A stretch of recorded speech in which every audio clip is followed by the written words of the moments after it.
Hey, good morning, guys. Welcome back to the Rod Shop. I'm Captain Lee, and today we're building this medium heavy, moderate fast 83 5190 kind of catch all heavier rod for flipping and big swim baits and whatnot. So stick around. Okay, so what I've already done is I have already splined it. I've got my spline right there. Well, yep.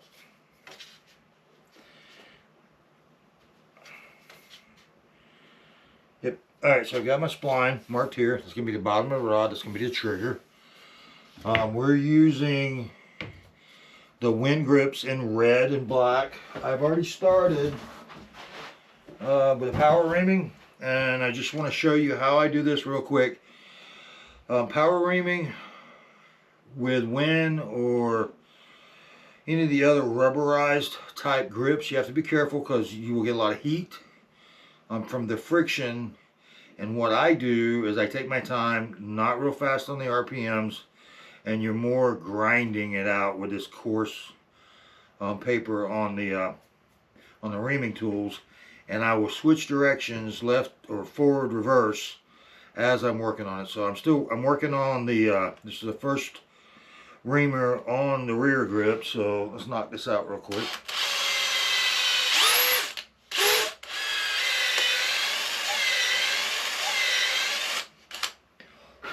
Now I know that's not anywhere close for this blank, so I'm going to switch reamers. That was the medium. This is the large.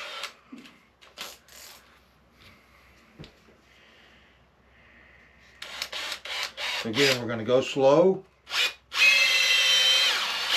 and we'll switch directions. Switch directions.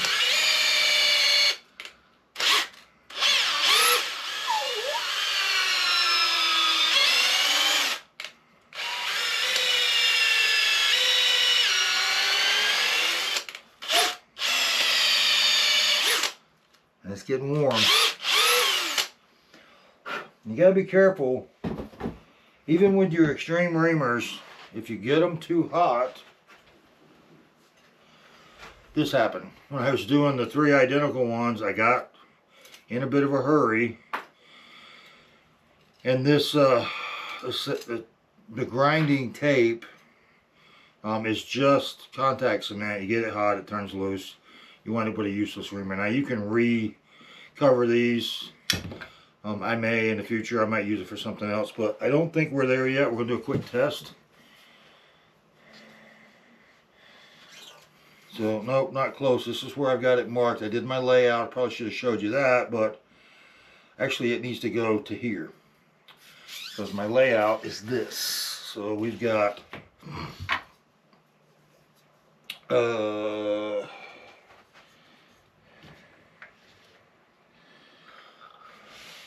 don't know if you guys can see this.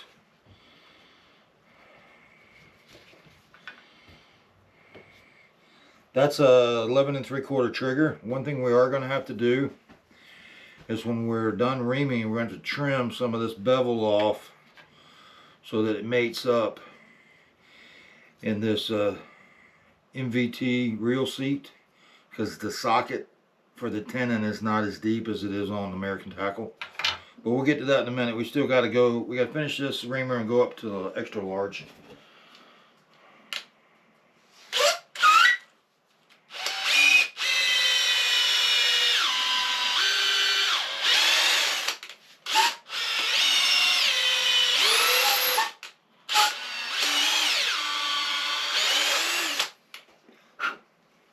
And switch to the extra large reamer.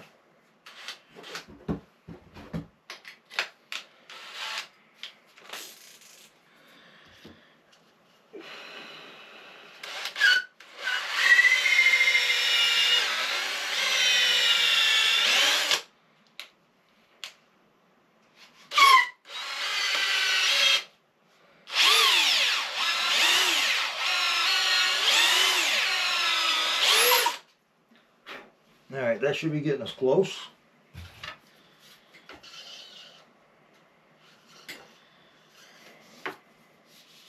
Nope, not even. Okay. First thing I'm going to do is I'm going to move this other camera down for you guys. You're going to have a better, I don't know, you can see pretty good there. I'll move it when we start to glue up. Alright, let's keep working. And I try to keep the dust out of it. It's starting to get warm. My reamer's still cold though, but the one that melted on me, I got hot. You couldn't hold it. And that was me just not paying attention to what I was doing, being in a hurry.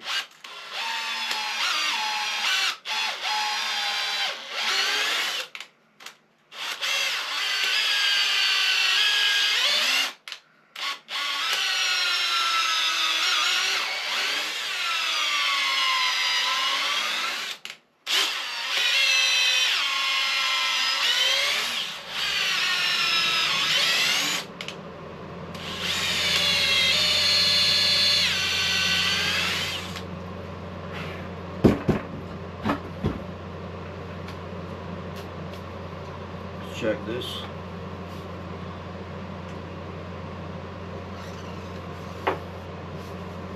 We're getting closer. This 8351 is large on the butt end.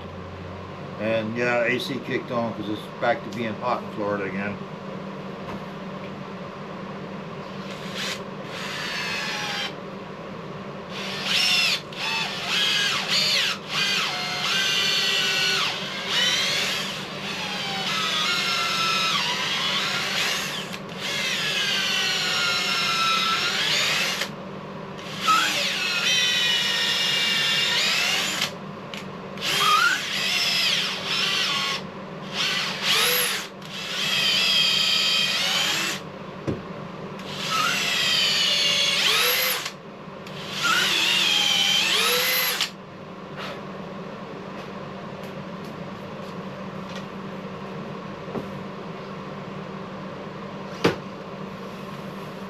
Here we go. Alright. Now, I get a lot of questions about how to get this reamed, the butt. There's really not an easy way to do it. What I wind up doing is using the tip of my reamer and just kind of grinding it out. You just got to be careful to keep it centered.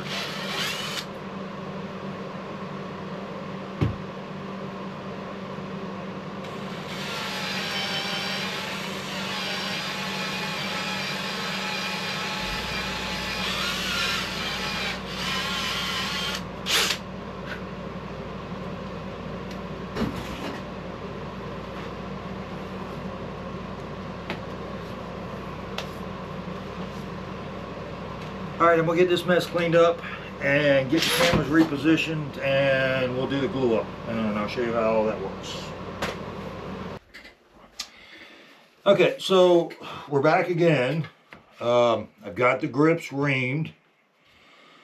This is the 15mm ID Alps MBT reel seat with the black hood and locking nut, and it fits perfectly without an insert where I want it on this blank. Then I got to get it out. One thing we still have to do before we glue it up is, if you look, the tenon on this wind grip is longer than the socket on the MVT reel seat. So what we need to do is trim that bevel off, and you can do it a bunch of different ways. You do it with a hacksaw. I'm going to try to do it. I normally do it with just my razor knife. What I'll do is I'll just right where you can see that there's round and then there's a bevel, and right on that point is where I'm going to shave it off right there. So I'm just going to take my razor knife.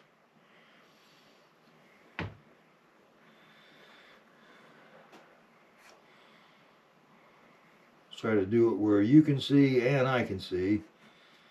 I'm going right down that line where the bevel starts, and the other. And you don't really need much of a tenon. It helps with a little bit of alignment. It's got a little bit of a ragged edge, but that's not a big deal because it's still going to fit in there nice and tight. There you go. I just had to trim this little piece off. And you can do, like I said, you can do it with a wire saw. You can do it with a hacksaw. You can do it any way you want. So now we have everything ready to glue up. So we'll put it back on the blank.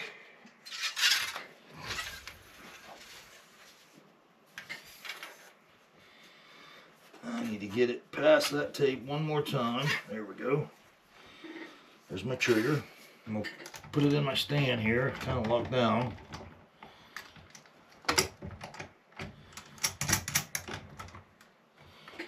And I need it to slide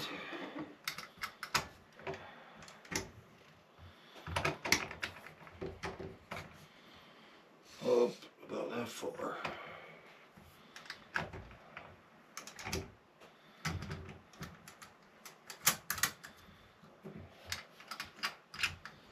Okay. Now for some glue. I'm just going to use the U40 Quick Bond paste. It's a 10-minute.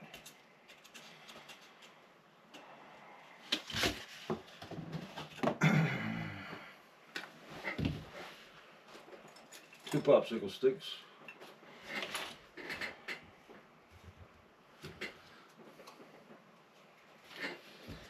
Not going to need much because it fits tight.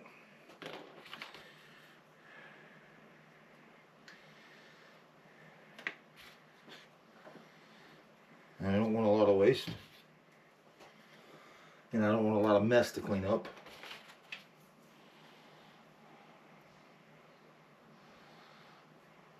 It's about the same amount. First thing we're going to do is mix it up so it's one light pink color. The clock starts. You got about 5 minutes to work with this stuff, and then it's time to throw it away and start another batch. That's why I didn't mix up much. Okay. Alcohol. Some squares. Clean up. And we're ready. Okay. So that's the trigger, which is this seam right here lines up pretty good with the trigger, but what we'll do is we'll keep checking because there's a V pattern that I won't square it up on the real seat so it all looks nice and symmetrical. So first thing we'll do, we'll put a little paste on the blank. Like I said, you're not going to need that much because this grip fits tight and the real seat fits tight, so you're not be filling very much of a space. In fact, most of this is going to come off as we spin it up on the blank. I'm going to take my tape really quickly because my clock started ticking already and I wasn't quite prepared. Should have been better prepared. Just going to put a little tape on this rear grip just to make the cleanup easier, and then we'll spin it up here. Like I said, you're scraping most of it off, but you're getting a good coat underneath it. Take my little squares. This is why I have a trash box and not a trash can. A bigger target to hit when you're in a hurry.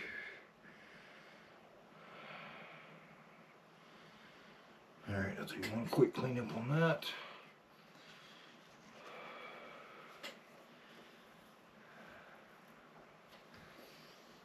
Alright, that's final location. Trigger. Put the seam on the trigger. Alright, now, this is where it gets tricky to not make a huge mess. What we want to do is we're going to put enough in this area right here to have this cavity fill.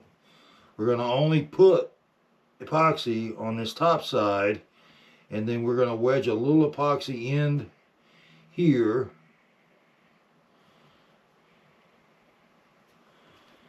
when it's all said and done. So there's our trigger. This is the side we want to paste the top. So here we go. And if you get too much and it comes out the edges, you can still clean it up with alcohol. So we're going to put plenty of paste in here. And then we're going to paste the top, because we're not going to spin this. You can do it, it just makes for a lot more cleanup. So we're just going to slide it now.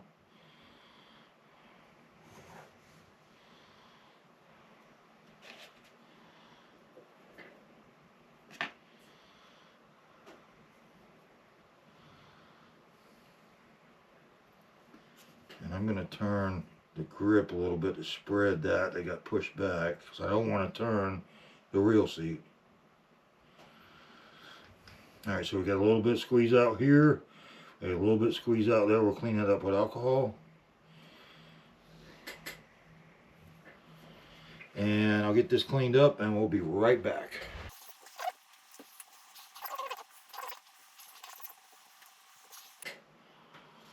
Okay. So we're getting close to being clean. Our time, we've been working this stuff 6 minutes, is starting to get tacky. I want to make sure I get these corners cleaned. Make sure we're still sitting on the trigger. And then I'm going to check. See, it spun on me. Or actually I spun it. There's trigger, and then we want to align. Reel seat is dead on the trigger, not moving the reel seat. We want to align the rear grip marks up on it. We're going to check again. I've smeared some more, but I'm holding the reel seat now where it won't move. It's starting to really get sticky. This is where you kind of got to hustle. I've had a couple phone call interruptions that I had to answer, which killed a couple minutes.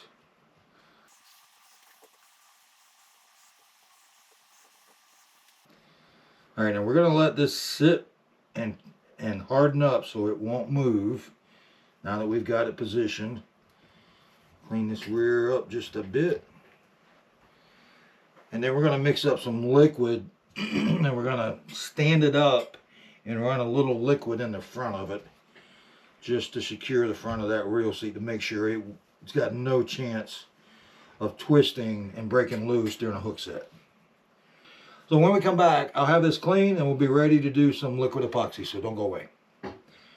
Okay, we're back. It's still sliding around a little bit. Still got some more cleanup to do. It's just one of those days it's not cooperating. You're going to have them. I'm going to spend about 10 minutes. You can still force it to move. And I accidentally, trying to see how tough it was, forced it to move, so I got more cleanup to do. But I've got just a tiny little gap. And I want to try to get a little liquid epoxy in on the front here. I could probably just do it with thread finish when I do the ramp, because it would run in there a little better. But I'm going to mix up just a little bit of 5-minute liquid epoxy, and we'll take a brush and we'll try to get it to run down inside there. So let's mix it up real quick.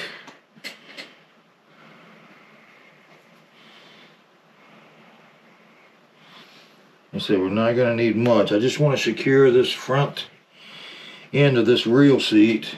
Probably not necessary, but I'd feel better if I did.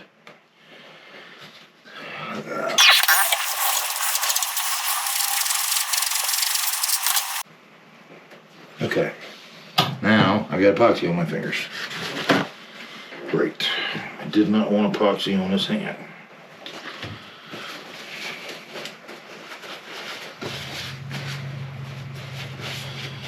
Okay, I'm gonna take I got a stiff, flat brush here that I'm gonna use. I'm gonna get a little epoxy to run just up under the edge of that reel seat. Now you can see where I can barely get my brush bristles up in there.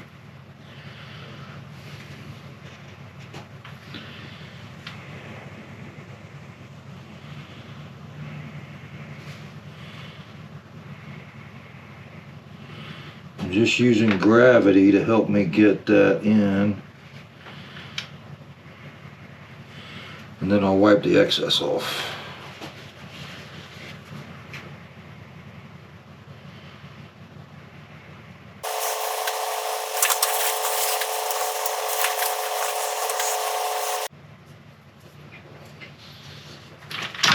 And don't do that. Again, one of those days in a rod shop, you're gonna have them. Nothing seems to be working like I want it to. Everything's kind of fighting me.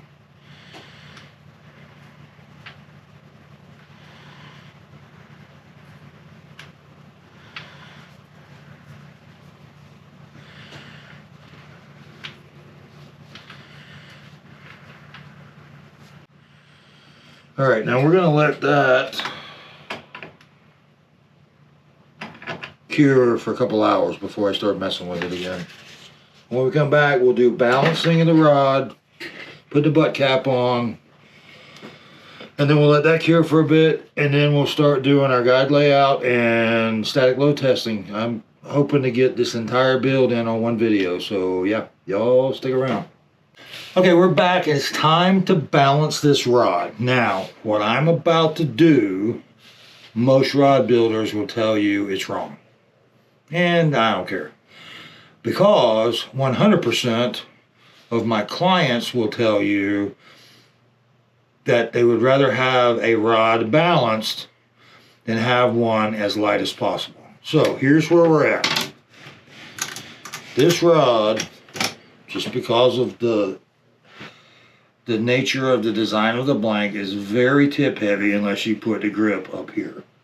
Now my client doesn't want 16-inch long grip. He does not want the trigger at 16 inches. So what I'm going to do, and I've pulled out my stash of lead, which wasn't getting the job done the way I wanted it done, so I went to my stash of old tungsten, and I'm about to add 2 ounces of weight. I'm going to bury it in the butt of this rod. Now, once I do that, this rod is going to balance very close to the front of the reel seat. And yes, it's going to be about 3.5 ounces weight if you just put it on a scale vertically. But when you hold it in your hand, it balances perfectly. It feels like it's light as a feather. Again, most rod builders don't agree with that. They want to claim that they build the lightest rod around, which is awesome, except I don't like it, and most of my clients don't. In fact, all of my clients would prefer the rod to be balanced so it doesn't wear your forearm out when you're trying to fish it, because you can hold 4 ounces right here in the palm of your hand all day long with no issue. But if you had 4 ounces out here on the end of a stick and you're trying to hold it, it's going to tear your forearm up. That's the equivalent of trying to fish with an unbalanced rod, a tip heavy rod. So anyway, we're going to mix up a little mud. I've got a tape ball here that I'm going to stuff in ahead of the weights. And the only reason I do that is it keeps the epoxy from sliding further in than I want it to until I get it finished and stood up, and then gravity takes care of it. So what I'm going to do real quick here, I'm going to grab a couple popsicle sticks. I'm going to mix up a little 2-part epoxy, 10-minute quick bond U40. And a little more for this because there are some cavities that I want to fill up.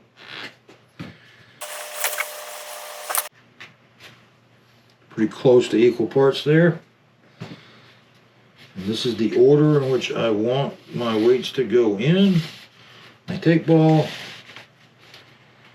and we're going to start mixing up here.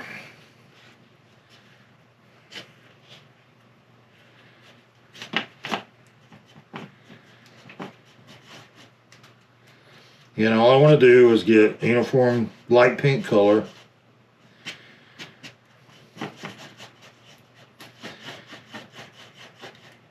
The resin and the hardener mixed evenly.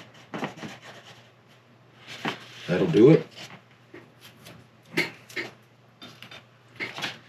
And put just a little bit of epoxy inside the barrel of the blank here. And stuff my little tape ball in.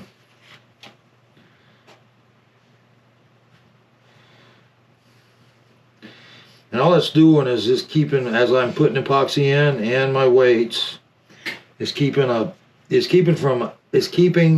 air gap from forming. So I want it to be solid epoxy.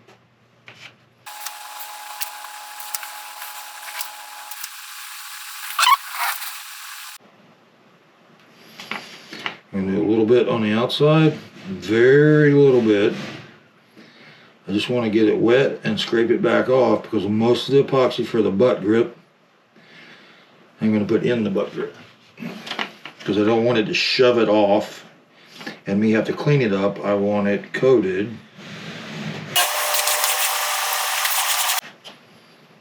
Now, remember we had some accent marks on this rear grip. We're going to match the accent marks up on this butt grip. It also has a seam, but the seams don't always perfectly line up when your accent marks line up. So there's our seam. We've got Win USA. No, it's just Win on this one. Some of them have Win USA on them. So we're going to slide it on.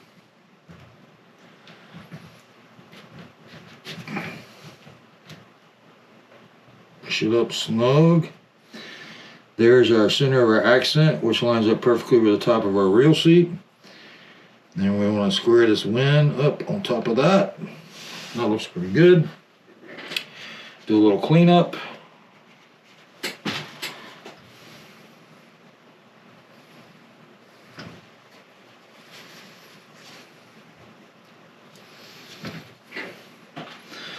Now with some alcohol.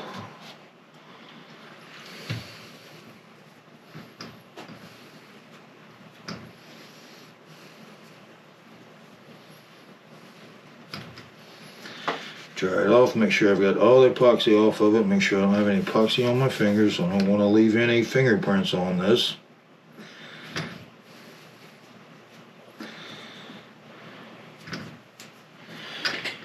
Pull it out of my stand. And we have a very well balanced rod compared to what it would have been. Stand it and tap it a little bit to get everything to seat as low, as close to the bottom of the rod as possible. And I'm going to stand in the corner here and let it cure for about a half hour while I do some epoxy work on a couple other rods. I might actually work on this repair here. That repair method I showed you guys a month or so ago. I've got two of them out in the real world fishing and they seem to be doing fine. So I've got another one in here that broke off about 18 inches from the tip. We're going to repair that one probably in another video, but when we come back we will start doing guide layout and alignment, so don't go away. Hey, we're back, guys. Different day. Life, kind of got in the way. Got busy with a few other things, but we're back on the 83 51 90 heavy kind of do it all rod. Where we're at this point, let's catch up. Pick the blank, pick the grips, pick the reel seat, cut the reel seat down, spline the blank, mounted the grips, mounted the reel seat, and balance the rod. So next step is guides. The first thing I'm going to do is I'm going to find my guides. I'm going to pick my guides, I guess. So I'm going to use, this is an Alps set, I think. Yep. Yep. It's an Alps set that is a 12, stripper guide, 10, 8, 7, and then 6, number 6 running guides, single footed. I used my tip top measuring tool here, and I found that it's 5.5 to 6 on the tube size. I thought it was going to be a 6. I found a BLZT 6-5.5. So when you're looking at tip top sizes, the first number is your ring size, the second number is your tube size. This is a 5.5. I decided to see if it would fit, and it does. They're not absolutely 100% accurate all the time.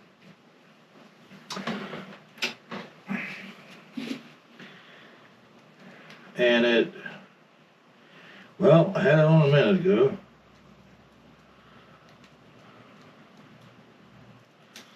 Yep, goes on there just fine. We'll get that mounted up in a minute.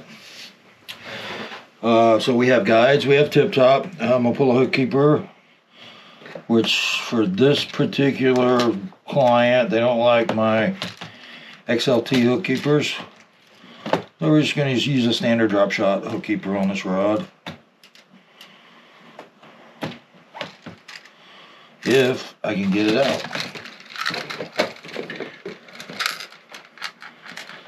So yeah, nothing fancy, just standard drop shot hook keeper. And we'll put it back in the container so I don't lose it. What I'll do is I'll pin this up here so when I go to order again, because I keep an inventory, you guys most of the time you'll be ordering, you know, one complete rod at a time, so you won't have a lot of this crap to keep track of, but I do.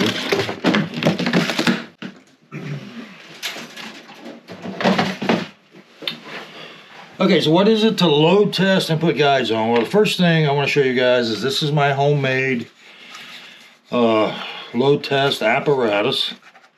Just a piece of 2-inch PVC. I think that angle was 35 degrees. There is a video on the channel about how to build this, the exact one. I just clamp it to my table. Just a regular, you know, pistol grip clamp.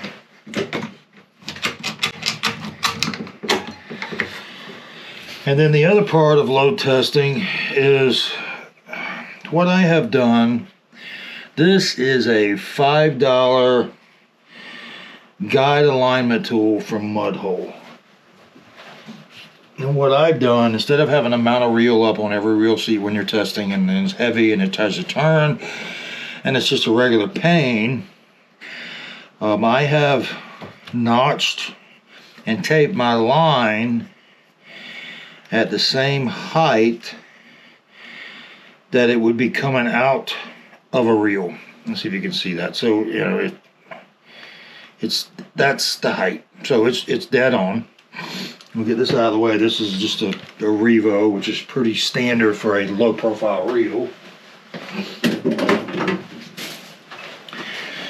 So first thing we're going to do is we're going to actually put some guides on the blank. And the way I do that is I'm going to use these micro bands that I get from Mudhole. And I just buy a bunch of them at a time because we go through hundreds of these a month. Seems like we got little bitty red cut rubber bands all over the place in here.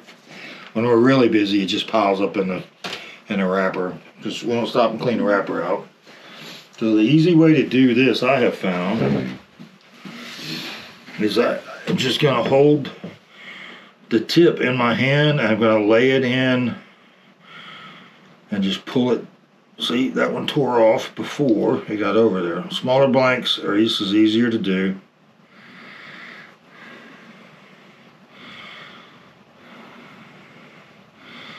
So now it's on there. I'm just going to slide it down. And they won't go all the way down on some of these bigger blanks. and then they break off. So I'm going to put about 10 of these on real quick, and then we'll start putting guides on.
Alright, so I got one. Pull it down a little further.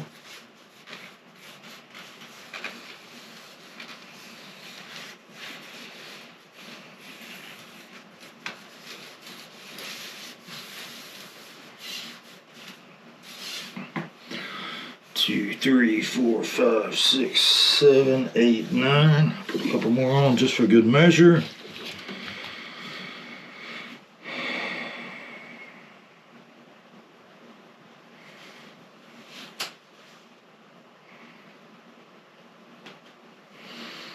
Okay, now we've got our bands on.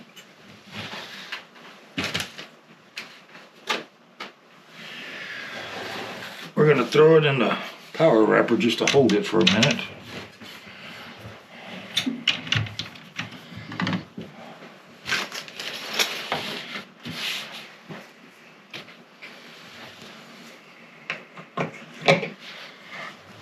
Okay, so we know where we're tip top. We got it figured out. It's not ideal. We got our guides. That's just our hook keeper. We'll lay our guides out.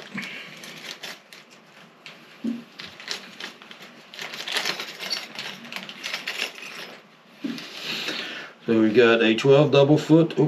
12.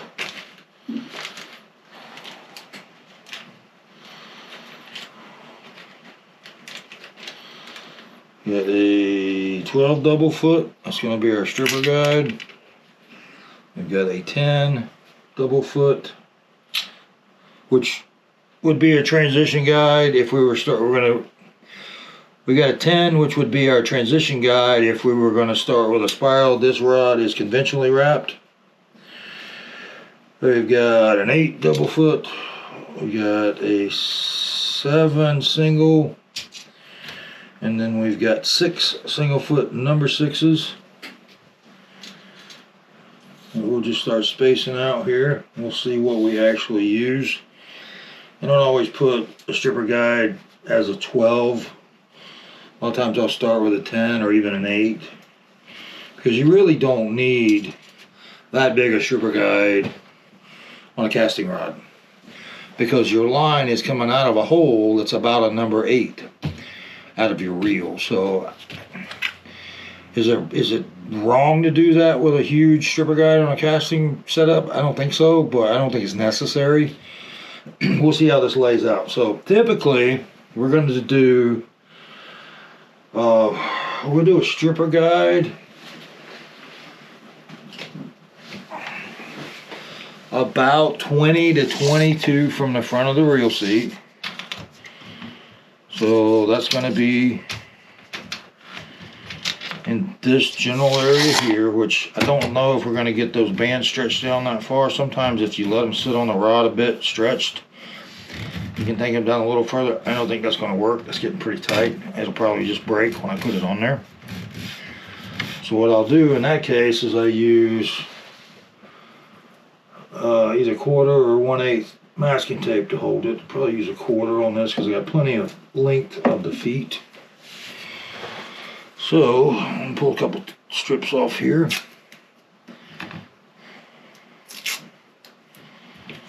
Figure out where 22 is again.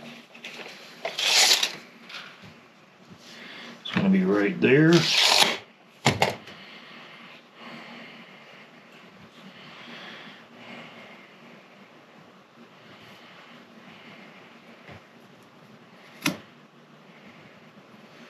And I've got a different camera set up today, guys, obviously, because I want you to be able, and I've got a different camera set up today a little bit. I've got the screen behind us here because I've got the second camera set up behind me on a tripod because I want you to be able to see what I'm looking at when we get it in the load tester. Alright, so let's get this nailed down. Alright, I'm gonna lock this down on the power rack for now, just to keep it from moving. And we're going to start at the other end.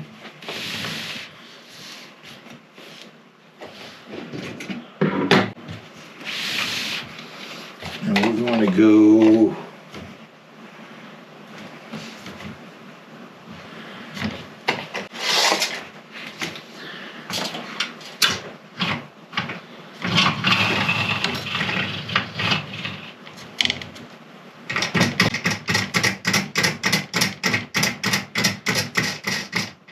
just get a little weight on that. Okay. And you take your single foot guide. And I've got a pair of needle nose pliers here that I've just put some masking tape on the end to keep from scratching anything. And then I've got a pick. Nathan likes to use a hook. He takes a fish hook and slides up underneath, pries it up. But what I do, and I know it's going to be hard to see, but I'm just taking my little pick here. I'm going to slide it under the rubber band, or a lot of times I'll just slide the rubber band over it.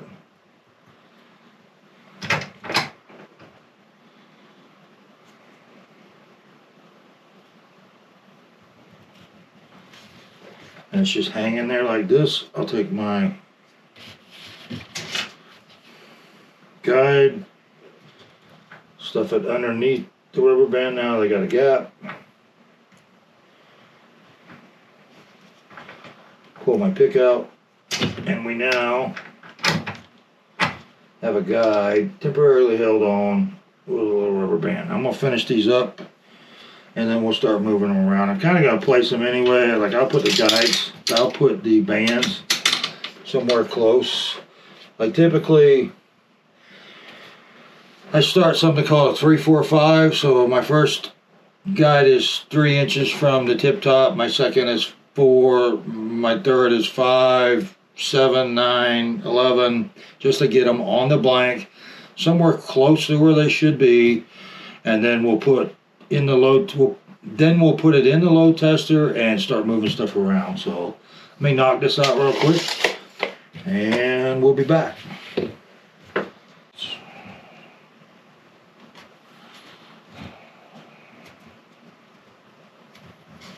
Now what I just did is I have some extras of these size 6, the PFLG 6.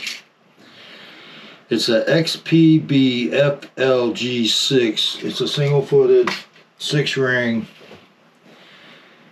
guide from Alps, and I have some extras. These are typically my running guides on these heavy, because it's typically the running guides on my heavier rods are these 6s, and they have a really long foot on them, which makes them very secure. And I've thrown a couple extras in. I don't know if I'll need them. I've also got extra band in here. I think I'll throw another extra one in. That way, once I get it up and testing it, if I need it, I can just roll it over and put it in. If I don't need it, it just stays out of the way and I'll pull it off when I've done load testing.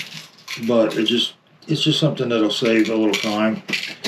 This moderate bend, the moderate action of this rod, you're going to need a few more guides probably here in the section that's going to bend the most. The tip's going to roll down. You're not going to need as many guides there. You'll get a feel for guide placement based on power and action, just by building a bunch of rods.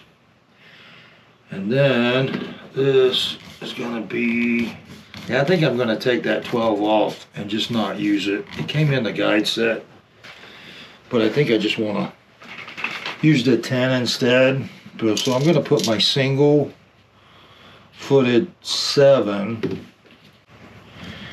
here.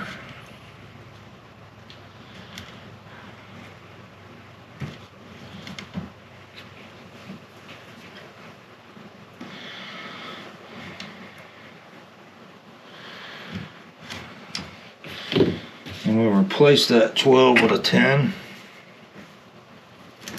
So I don't really need the 12, I don't think. It comes in a set. They're much cheaper to buy in a set than they are individually. I think this set total is under 20 bucks. I get these from voodoorods.com.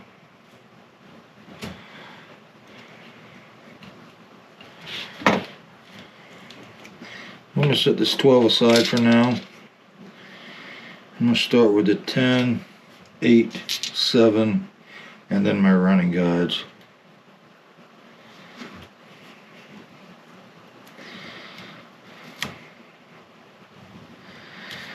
Okay, now I've got guides on the blank.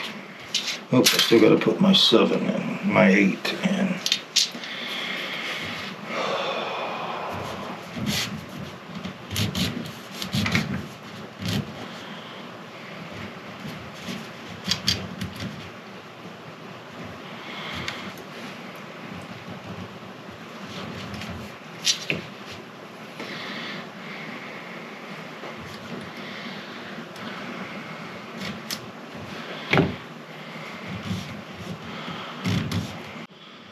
You're not going to get a lot of flex in this section. And the tip in this moderate action is going to bend over, so most of the actual action is here in the middle. So from like 18 inches, 12 to 18 inches from the tip, 2 foot in the middle, that's where I think we're going to see most of this bend happen in just a few minutes. So I've got all these guides on here. I think I'm going to roll one of these in already. I don't think I'm going to need it, but you never know. I'm going to slide this one down just a little bit. I'm going to roll this guide up. I'll slide it down.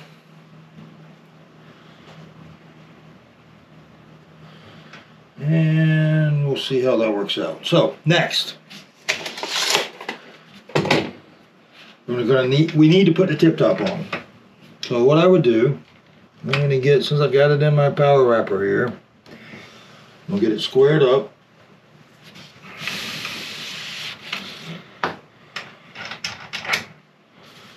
I will pull my stand back. Get underneath there. So I've got it supported fairly well. Tip top glue and a lighter.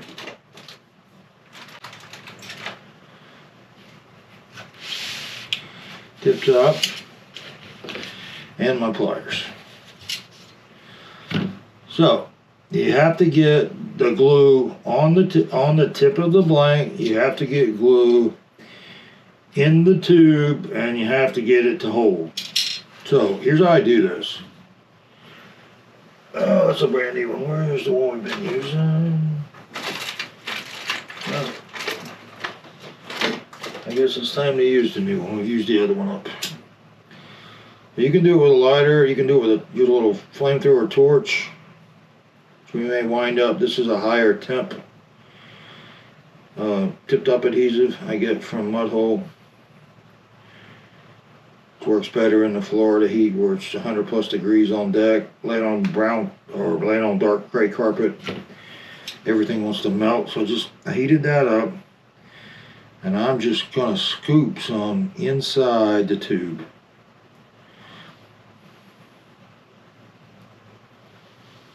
I used to try slicing it when you know, not melted and sticking it in there. That was just a pain. Worked out fine, but it was difficult to do. I am going to use my flamethrower just so I can control the heat a little better.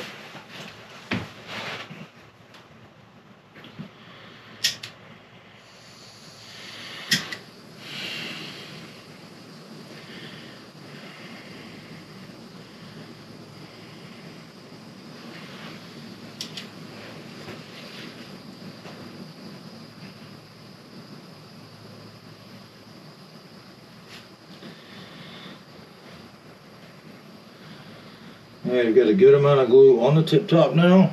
Can you guys see this? The tip top in my pliers, because that tip top is going to get hot very quickly. And then we're going to just slide it on.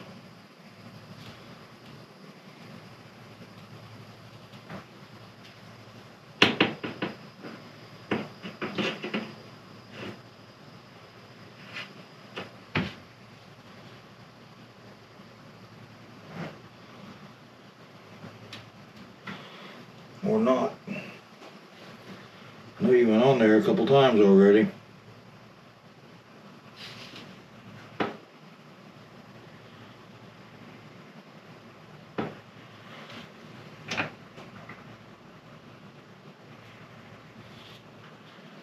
There we go. I got it started.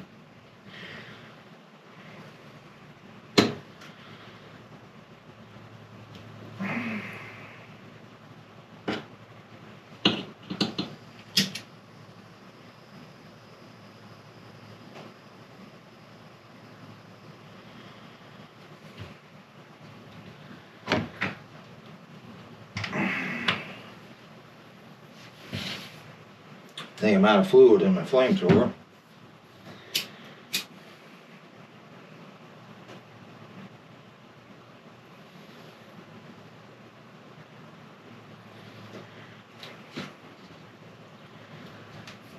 Yep, that got hot.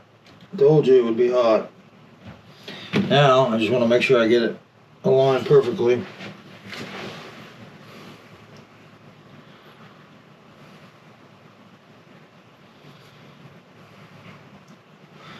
Looks good. We'll let it sit just a second, and if you catch this tip-top glue at the right temperature, which it is there now, it doesn't stick and pull, doesn't stick to your fingers too bad, you can just tear it off the outside, and there'll be very little cleanup. And I know you guys can't see what I'm doing, I'm sorry about that, but this is just how this goes. You will still have a little bit of cleanup, but you got a really good glue contact between the tip and the tip top, and it's pretty clean. I might have to take my X-Acto knife and just kind of scrape a little bit of that out of the end there, but I think that's going to do it. Okay, now we have tip top on. We have guides mounted. Let's load test. I'm going to set you guys back so you can see what's going on. The easy way I found is I'm leaving it in my wrapper for a moment, and we're going to put my simulated reel in here, the guide alignment tool.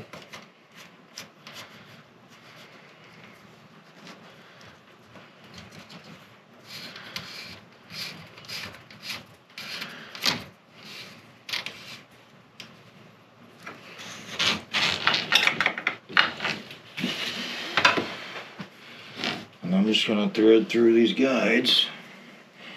Rotated sideways just makes it easier.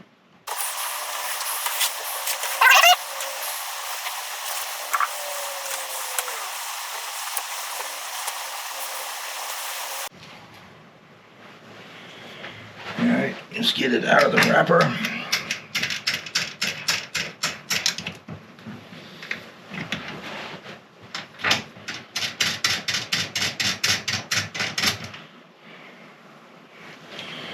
I'm going to put it in the load testing apparatus.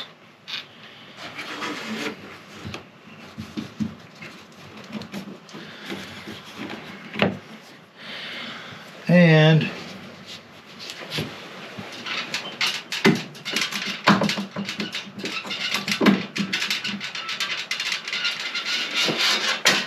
stay. That'll be nice. And I'll take my tiny clamp here. I'm going to pull about 5 pounds of pressure on this, simulating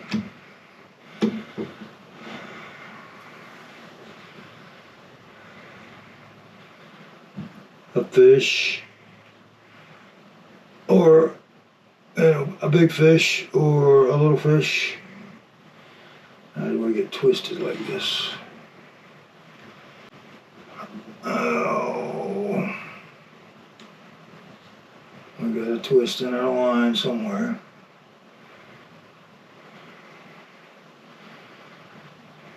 Okay.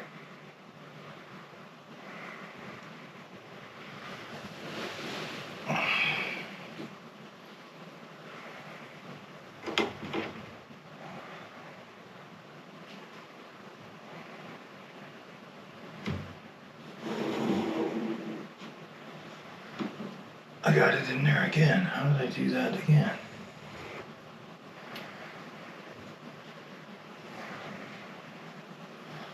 Alright, let's try this one more time. This is why I do it on the bench in the wrapper.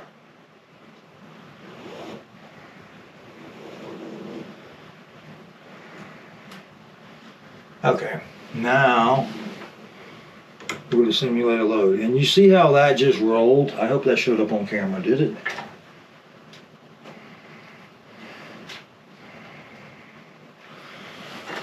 And for all of you who don't understand why I'm such a big proponent of a spiral wrap, is you watch what these guides do when I put them under a load. I'm just pulling straight down through the tip top, and those guys are trying to roll just like that. That is why I'm such a big fan of spiral wrapping. To all you hard-headed people out there, and you know who I'm talking about because he's watching this video, this is why you spiral wrap a rod. So anyway, we're going to have to do something different. These just don't want to stay. I'm going to strap them down anyway, but you can see where this thing loads out everywhere else.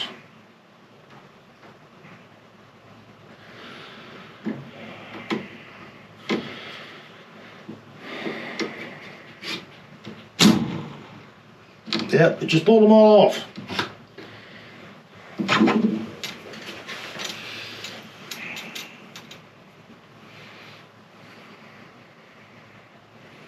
Alright, we're going to take a time out, and I'm going to start again because I'm starting to get irritated.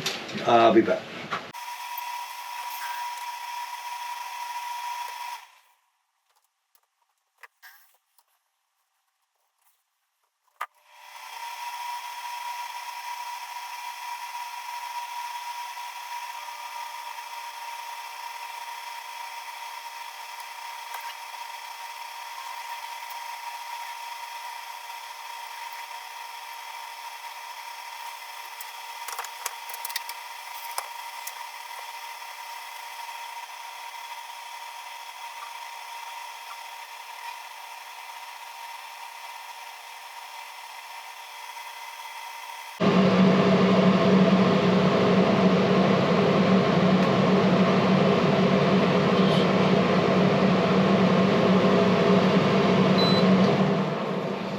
Alright, we are back. I have my little conniption fit off camera because I don't want to get banned by YouTube for the language that may or may have not been used when I put this back together. But what you can see now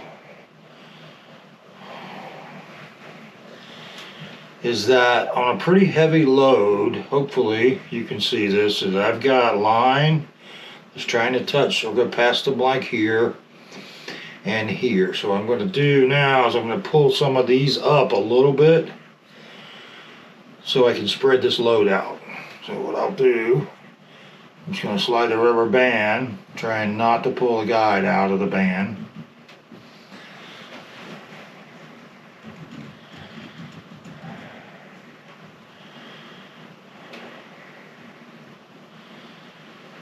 And that looks a lot better, but now we've got the line going behind the blank there.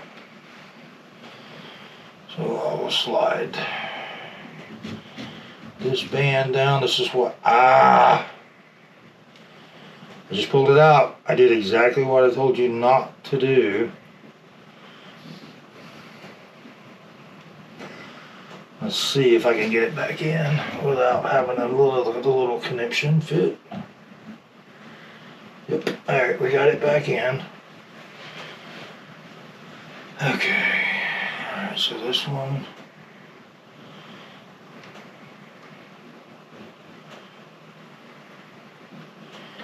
Alright, so we're fixing part of that.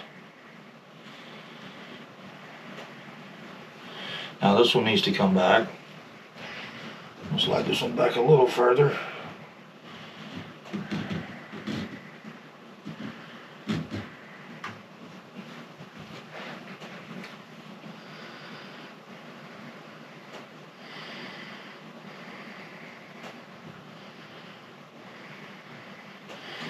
Now this one needs to come back.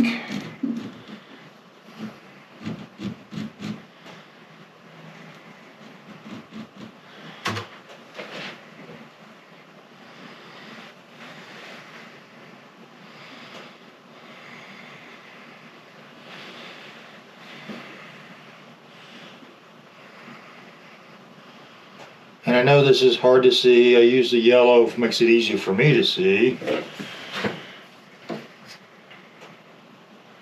And you guys might be able to see it. Let's get you a little closer here. Turn this light down, it might help.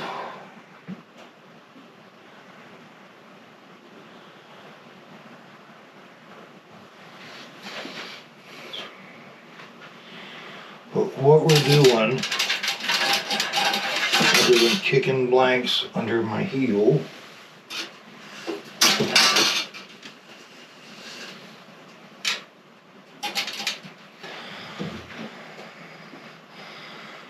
is you're just trying to get an even transition.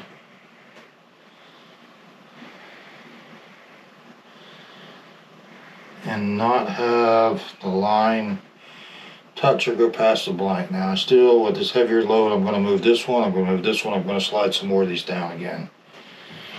So we're going to slide this one down.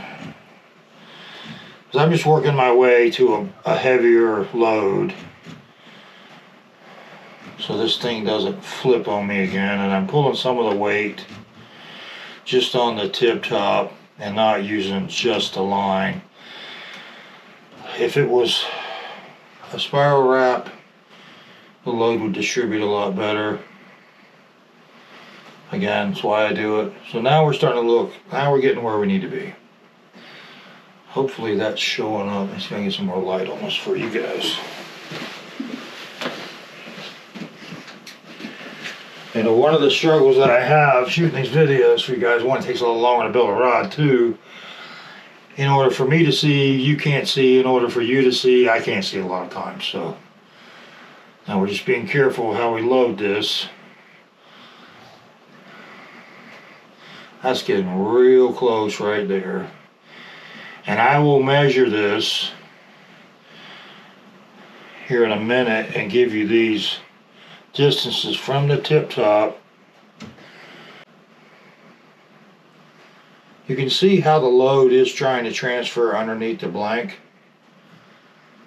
I think I'm good with my load here now.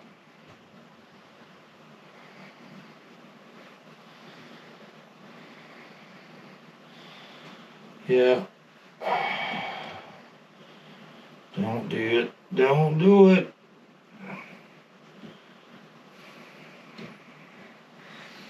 So hopefully y'all can see that. So we got a smooth transition, pretty heavy load on this blank. Line doesn't really drop anywhere close to the blank itself. I'm going to load it real heavy here on the tip top just to see, but it's fine.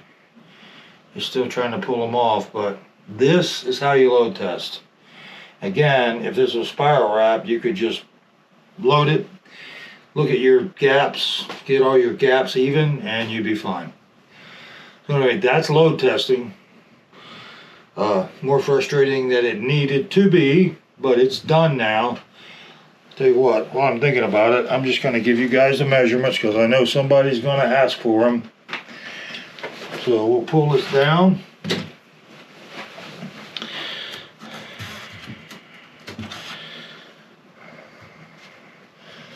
Not disturb them. And I will give you the measurements from the tip top to every guide.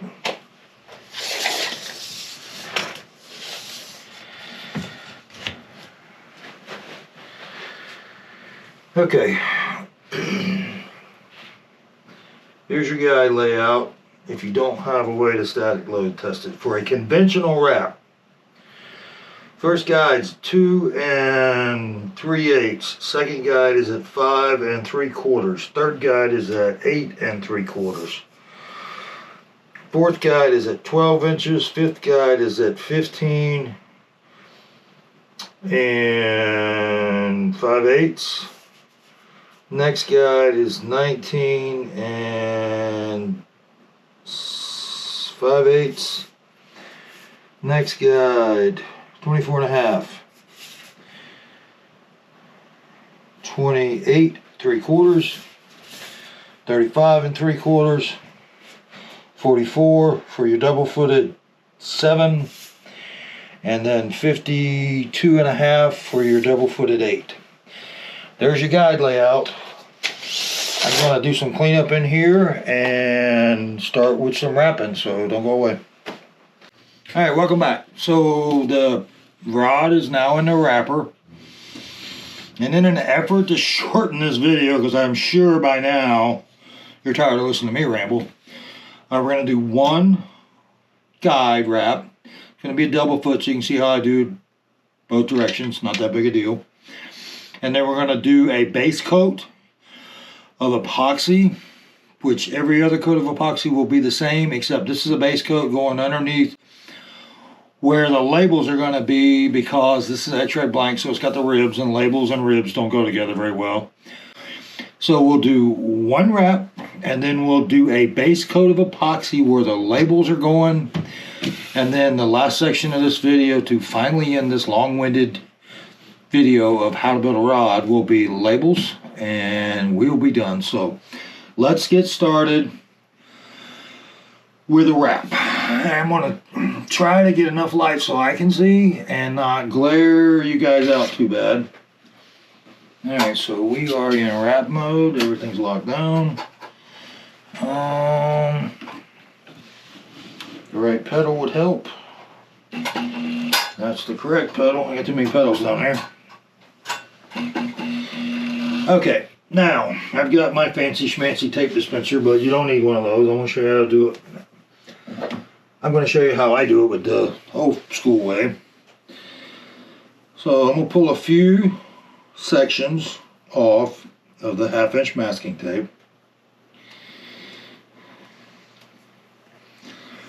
And just stick it to the blank so it's out of the way.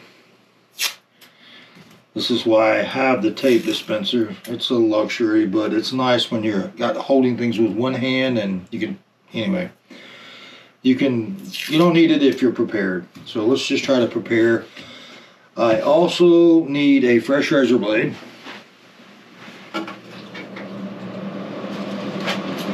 And I'll turn the AC off so we don't have to fight with that noise.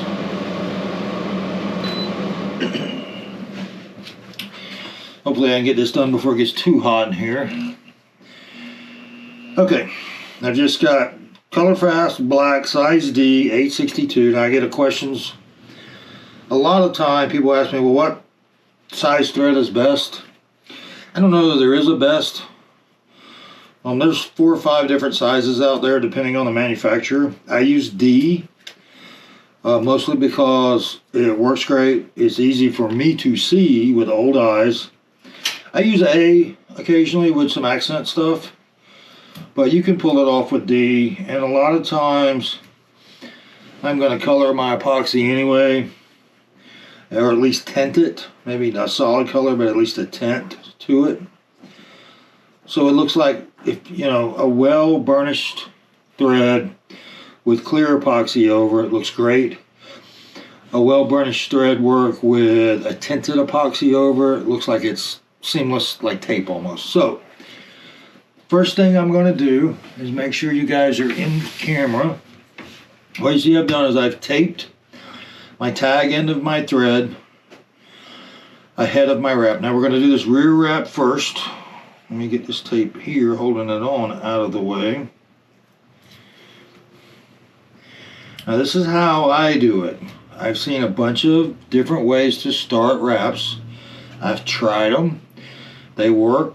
I keep coming back to this because this works for me. Now I'm actually going to wrap back here. I've taped it ahead. Now we're going to start. Even though I do have it on a power wrapper, you'll notice that I've got just enough tension on the pedal where it barely turns, and then I can, it's basically like a power assist the way I use it, unless I'm doing a long straight section of wrap.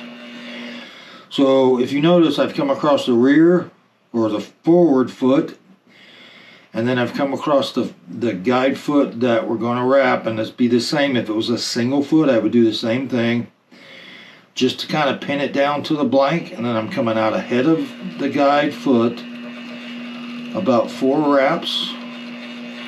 Again, this is just a personal preference. And then you notice I'm crossing over. And then I'm going to take my little plastic burnishing tool here and just start to neaten stuff up. Yes, English is my first language, believe it or not. And I just make sure it keeps crossing and doesn't jump, because you get a little bit of a kink right there. Keeping my gaps closed.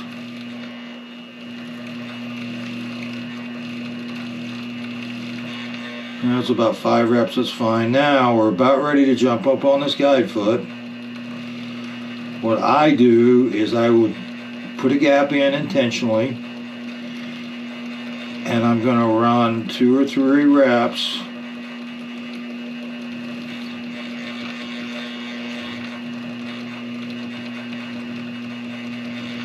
And I'll start closing that down.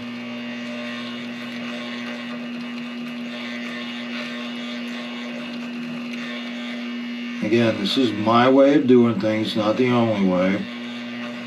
I have found that over the years it is much easier to slide down that foot with thread just like that than to try to get a single strand to jump up and stay. So I'm closing my gaps down again. Alright, I've got that. I'm going to pull this tag end out now. And I've got, you can use nippers, you can use your razor blade. I've got a little pair of surgical scissors up here somewhere that are curved. And the reason I like to use these is I can cut that very close and have very little possibility of damaging my other part of my wrap.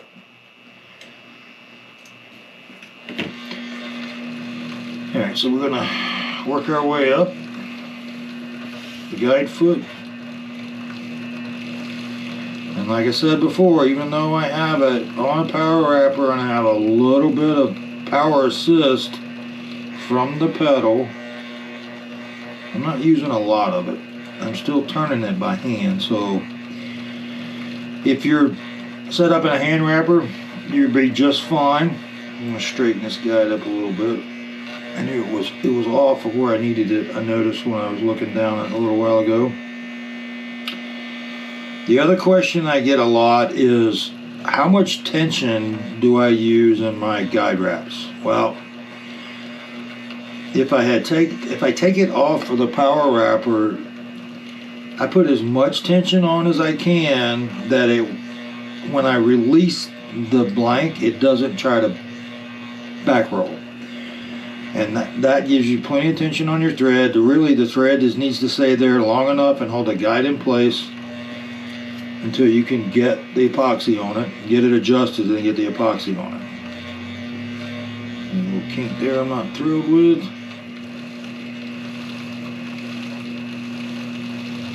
I'm just going to continue this wrap up and get to about 5 wraps from the end, which is where I think I'm at now.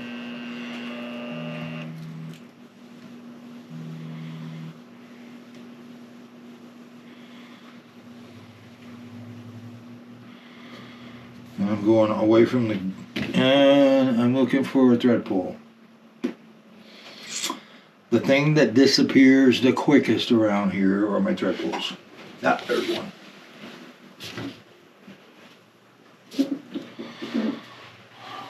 I like using, 30 or 20 pound yellow braid just so they don't get lost, or if they do get lost, they're easier to find. And I'm just going to slide it in underneath that wrap, and then I'll just make sure it doesn't jump when it comes across it. I use this just to guide my thread over and out a little bit, and then let it pull back down.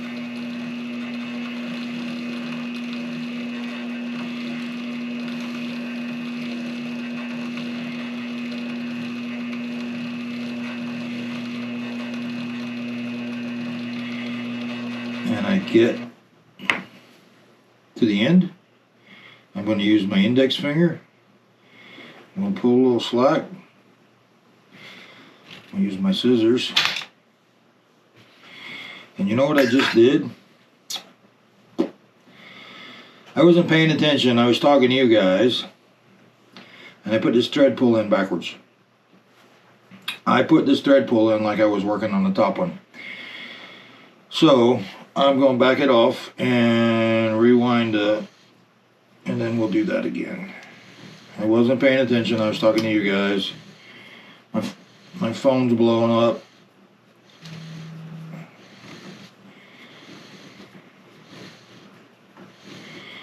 I keep getting text on my watch, which is distracting. So now I get that back out. I put the thread pull in the correct way.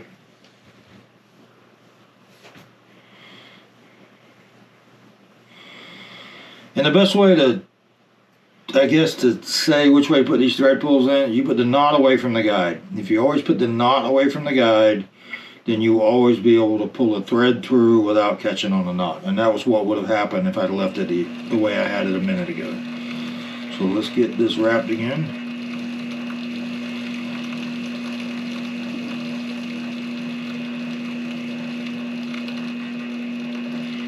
There we go, that's a lot better.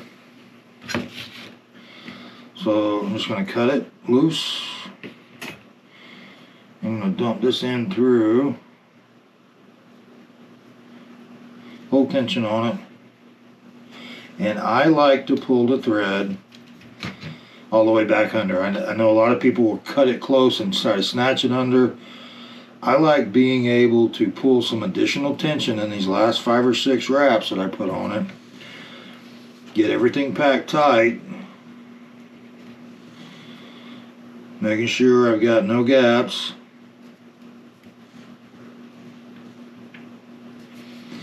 And then I'll take my sharp razor blade and I'm just going to lay it on the blank, and I'm going to pull that thread to it like that. And I've got a tiny little tag in there. I'm just going to kind of brush in between the threads. Now that might show, I doubt it, but that one might show in your first coat of epoxy.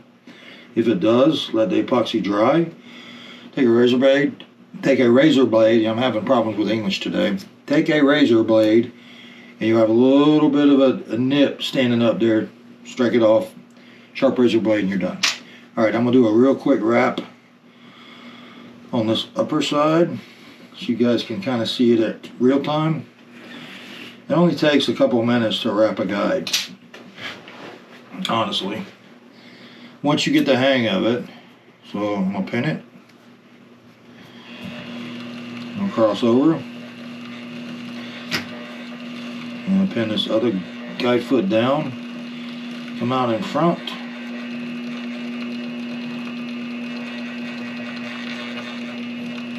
Cross over. I'm going to adjust my carriage a little bit.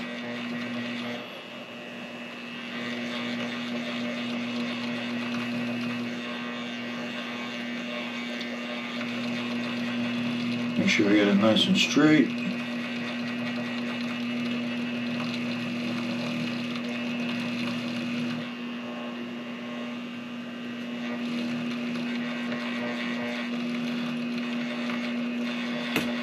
And now I'm coming up on that guide foot. Although these are pretty sharp, I probably wouldn't have to on this one. I'm going to just to be consistent with how I did the rear. You can also file these sharper than they come.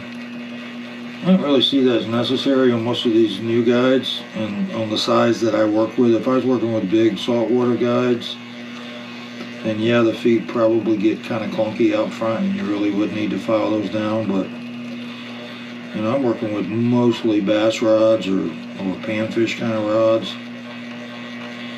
and the guides just aren't that thick. The guide feet aren't that thick, aren't that heavy duty. Now I'm still sliding this back in front here to close that gap.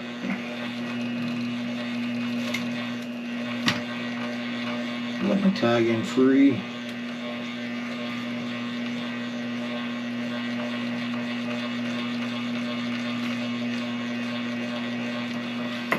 Let me cut that out of the way.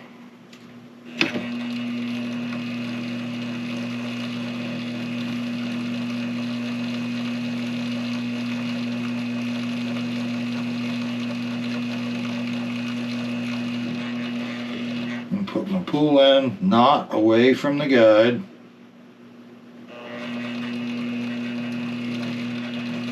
Make sure it doesn't jump when it comes across your thread pull.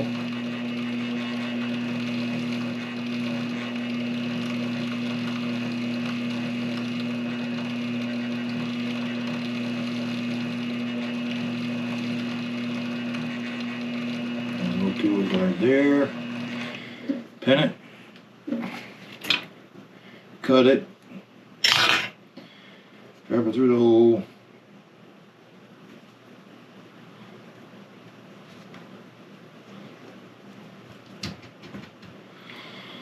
I'm going to pull a little tension. I'm going to adjust my wrap here to make it all look nice and neat, so you don't have any gaps like that one right there.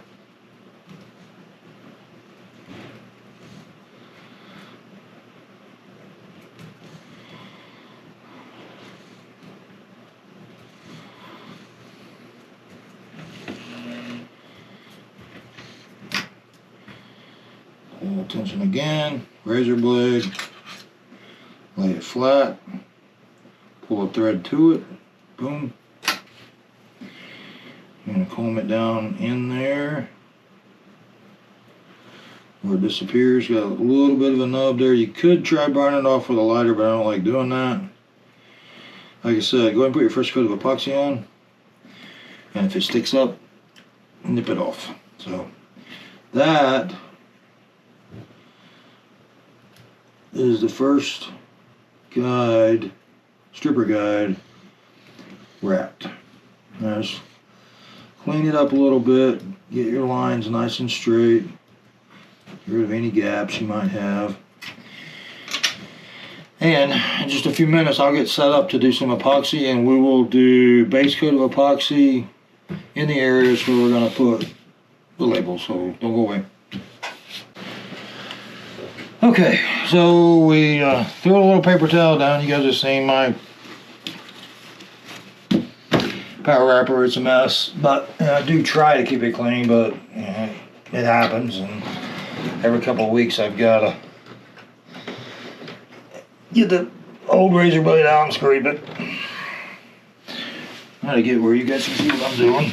Nothing complicated here. I'm going to mix up about 4 cc's of each. I like the Diamond 2, whatever finish you like. they're all fine. They just all have a little bit of different properties to them. You just got to learn, you know, how yours behaves and time you have to mess with it and how temperature affects it. And, you know, we're about 74 in here right now. So it's not too bad. I don't think it's any colder than that. It's a little stiff to work with. So I'm going to pull 4 cc's of the black.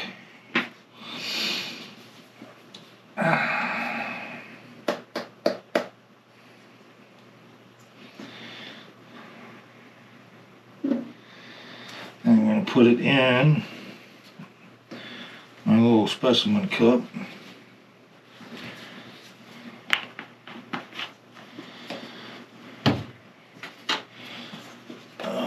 Before I do that, what I want to do, while I'm thinking about it, I want to protect where I don't want epoxy.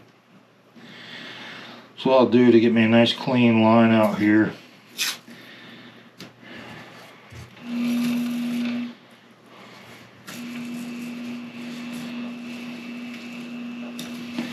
is I'll run epoxy out to that, and before it sets I'll pull it and have a nice clean edge. Put a little bit here on the threads and the locking nut just to make sure it does not get epoxy on it, because I will promise you, anywhere you don't want epoxy you will get it. That is just the unwritten rule of working with epoxy. If you don't want it there, you're absolutely going to get it there. So that'll just help. I'm going to put a little bit here on the grips just to make sure I don't get any on these grips, because they do tend to shine with epoxy on them, even if you try to clean it off.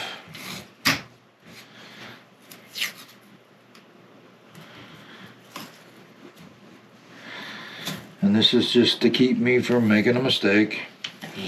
You will. I do all the time. The difference between a professional rod builder and an amateur is how soon we recognize our mistakes and how fast we fix them. Because we make them.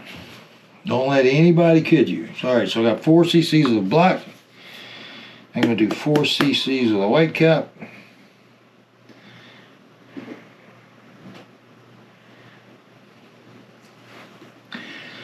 Put them together. I'll start by mixing, and then the clock will start on this epoxy. I'm going to mix them for about 2 minutes. Add some night sky black marbling pigment, because I want a kind of a smoky black.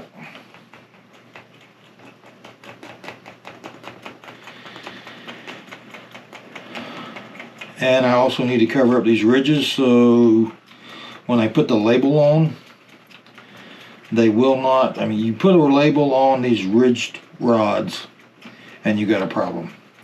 Doesn't seal down tight, it looks terrible, it's got gaps underneath it. But all you have to do to fix that is a base layer, which I'm doing now.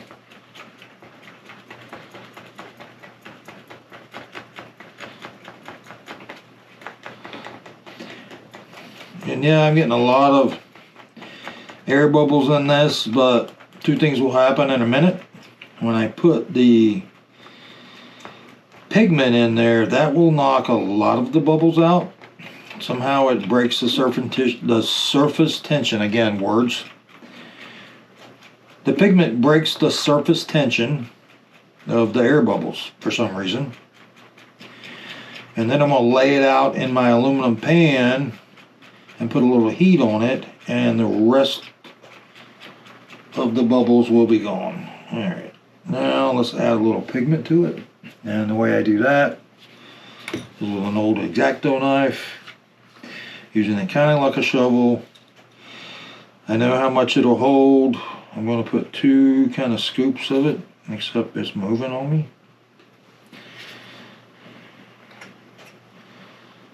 I'll do that.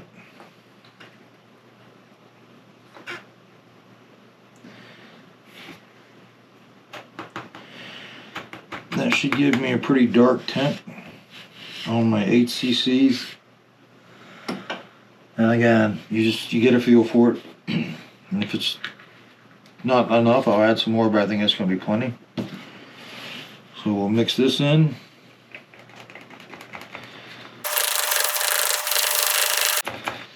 Get it mixed in thoroughly. And you see almost all of the bubbles disappeared. And it's almost black. You can still see through it a little bit.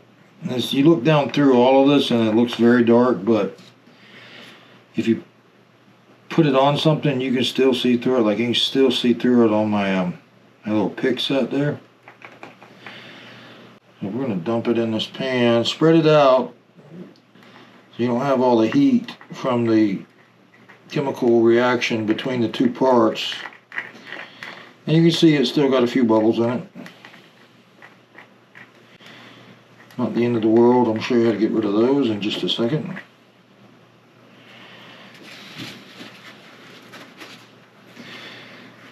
And I picked somewhat clean. And I pitch this in the trash box. And get my little flamethrower out. You can do this with a heat gun, but it's easier with this. Here you go. All of the air bubbles are gone. Okay, let's get stuff out of the way. I'm gonna take my brush, and I'm just gonna load it on here pretty thick, and then we're gonna let the excess run off.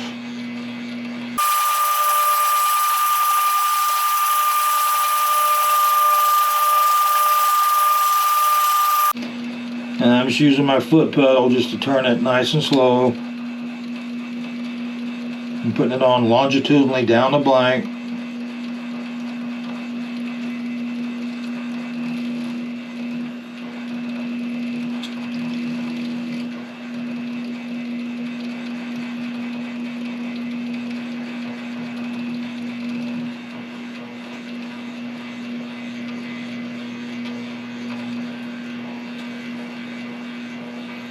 Making sure I get the entire blank covered with epoxy. Again, I've got more on here than will be left on it in a moment, but I want to make sure I get everything covered with a heavy coat. And I'm going to do this piece here.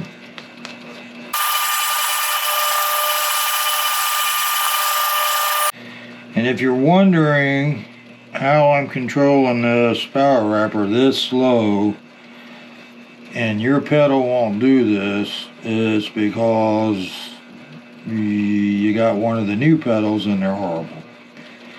I've got an old pedal, and I'll give you the number for it before we close out this section. But it's basically an old Singer sewing machine pedal. You can't buy them new anymore. I think I bought the last new one available in the world about a year ago. That supplier who was getting them from Pac Bay can't get them anymore. They don't come on the new machines. And it's a two-stage fader pedal basically. And I'll give you the number for it, so if you want one, you can pull one off. There was some available on eBay last month, the last time I checked. They're used, but in 20 years I've had one of these pedals quit on me. And that was it. After the 1,000 rods I built on them. Okay, now I got full coverage. I don't think I have any gaps anywhere. Got a few bubbles, I got a few thinner spots. I don't have any gaps. Now what I'll do is I'm going to put it into dryer mode so I get a steady RPM, because I want to put heat on it. Actually, you know what, I'll do heat while I still have it on this pedal. Let me put that back down there. Now I'm just going to put a light bit of heat on it to chase all those air bubbles out and get it thin enough again so it'll run, because what I want it to do basically is run off. So any excess is going to just drip off the bottom here in a minute, and we'll pick it up with a brush and spread it evenly. Alright, so I'm going to stop it with the trigger down. I'll switch it to dryer mode, and I'm going to let it sit. And what I'm looking for underneath is little drips starting to form, and I'm going to pick them off with a brush, or just let them drip on the... What's happening is everywhere it's too thick, it runs around to the bottom of the blank and creates a little bubble, and I just either spread it or pick it off. And then once you start the dryer motor again, it will be perfectly flat. You won't have any little ridges or high spots in your epoxy.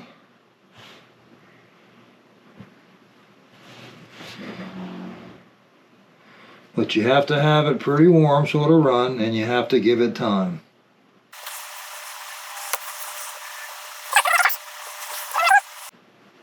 And put it in dryer mode.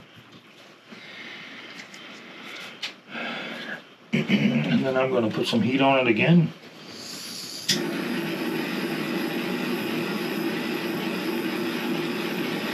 Get those last air bubbles out of it.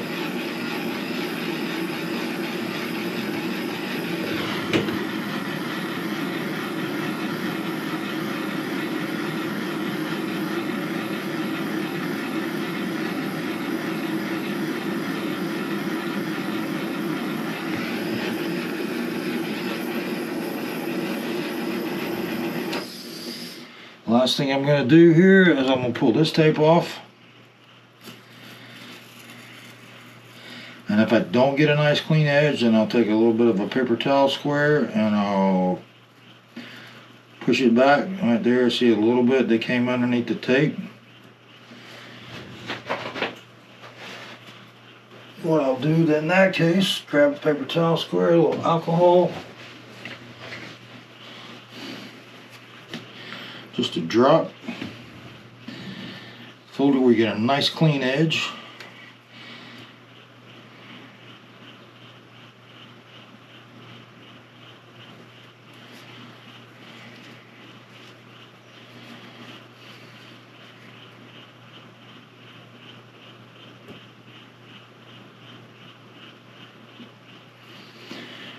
And there's your clean edge.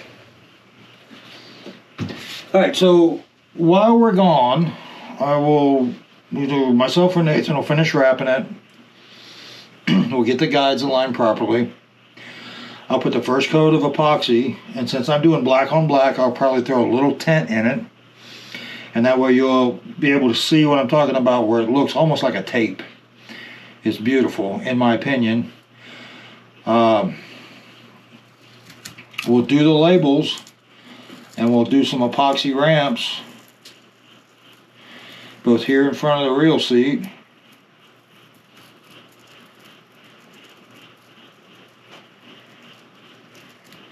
and back here where you're transitioning from grip to blank. So that's it for this second to last segment. So don't go away. Through the miracle of YouTube videos, I'll be back in a second and we'll finish this rod, so don't go away. The fish donkey just went off. I should turn that off. Okay, final steps. We're back. This rod has been going on the build for a week or so now. Last time you saw it, I had done one of the first wraps, which is a double footed stripper guide wrap. Nathan finished the wraps out. I came in and did basically an under layer of epoxy for the labels, because this is a ribbed NFC X-ray blank, so labels do not look good when you go directly to this ribbed blank. They don't seal down. You get a bunch of air pockets in them. It's just not a good look. I also this morning Added the hook keeper, which is not my normal style hook keeper. It is the jumbo, or it's the XL drop shot hook keeper I got from Mudhole. That's the type of hook keeper this client wanted, and this is the final rod. There's 3 more there that are drying from this morning's final coat of epoxy, and 3 more standing over there that are completed. This is the final one of an order for 7 rods. So let's do some labels.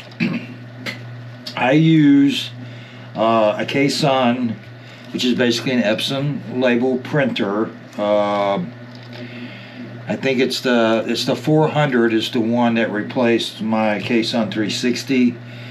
It prints in tapes. I typically use the 1/2-inch size tape. I special order these chrome silver on clear. Most of my rods have the silver.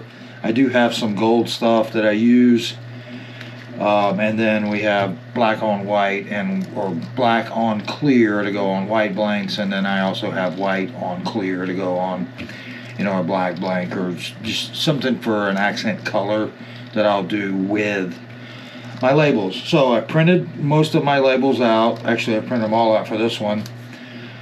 This is the high-tech label straightener that I use. It's an old roll of tape, and because it comes in a roll for being printed, what I will do as soon as I print them out, I will put them in my special label straightener, and it just against the curve, nothing special about it. I let it sit for a couple hours, and then typically they will come out flat, or at least a lot flatter than they come out as soon as they print. So one of the things I do after that is I'll trim them shorter, and I left one untrimmed, so I'll show you how I do that. What I'll do is just take a pair of scissors. This is an emblem for a fishing club, the Outcast Bass Club. And what I'll do is I trim them up shorter than they come out of the label maker. And then I also nip off the 90-degree corners, because that is what typically will curl on you with your first coat of epoxy. They still sometimes will lift if you're not careful. You don't have them down on clean epoxy or on a clean blank. But the corners are usually the worst, and what I do is just take a couple millimeters off the corner like that. Now, how do I put them on the rod? Now, I used to use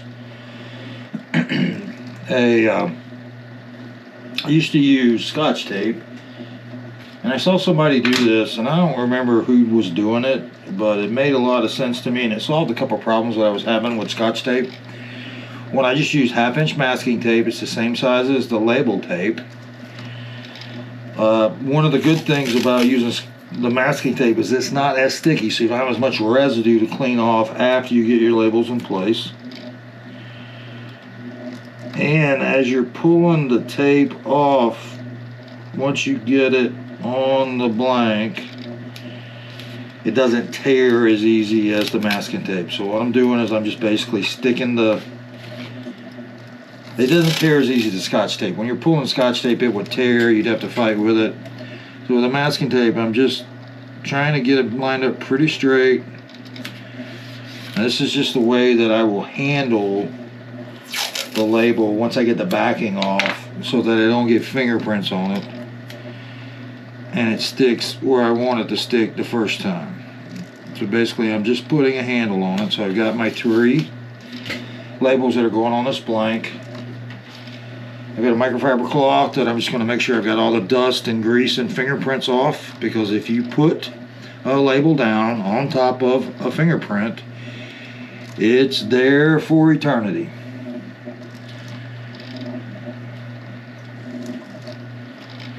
Okay. Now there may be an additional label. He had some sayings, actually some Bible quotes verses put on the other ones. He gave me 6 quotes for 7 rods. They're fishing a tournament today. so I can't talk to him. But if he wants to add another one, I'll come back and do another label. But for today's purpose, we're just going to put these labels on and then put the final coat of epoxy on, we think. So now that I've got it with a handle on it, I'm going to split this tape on the back. It's a paper backing. So I already got a pre-cut line down the middle. What I do is I'll just take my X-Acto knife and just pick a corner up of the paper backing and kind of bend it over a little bit so it stays up.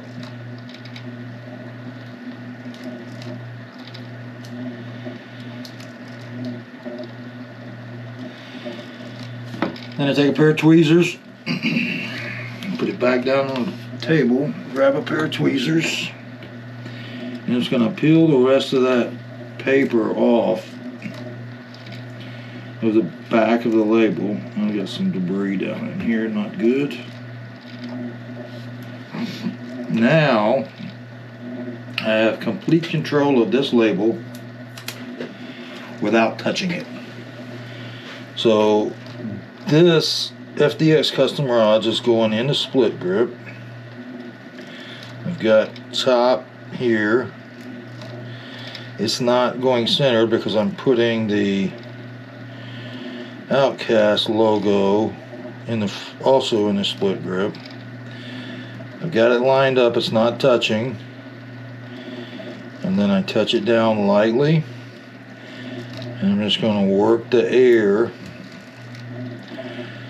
and any bubbles out from underneath the label.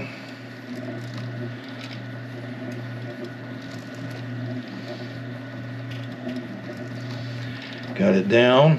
Now it's stuck. Like I said, now the masking tape doesn't stick, doesn't tear, comes off clean.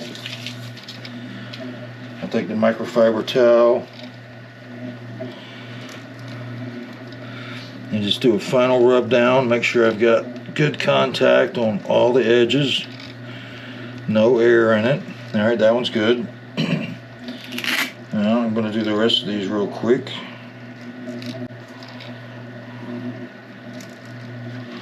In theory, that is.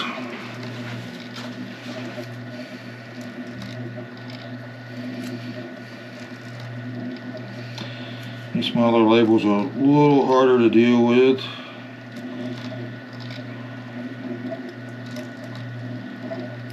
Peel it up. Take my tweezers. Pull the paper.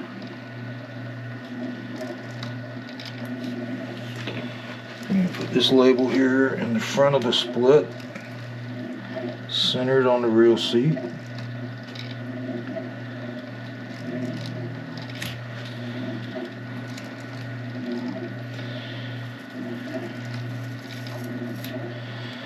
Then I'm going to flip it, and I'm going to put the model number, which is an 835190 MB765. Medium, heavy, moderate, fast, which is, we've talked about this in the past. This is my go-to heavy bait rod. It's rated from 5/8 to 2 ounces. So this is, I'll use it for flipping, pitching, big crankbaits, big swim baits, Carolina rig. If it weighs an ounce or close to an ounce, this is the blank I want to use for that technique. Alright, and this one is not playing nicely.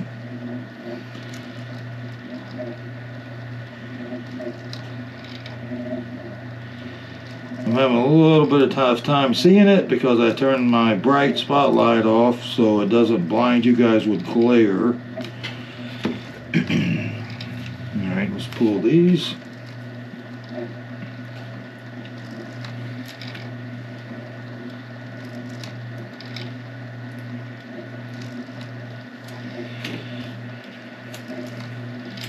I've got my label.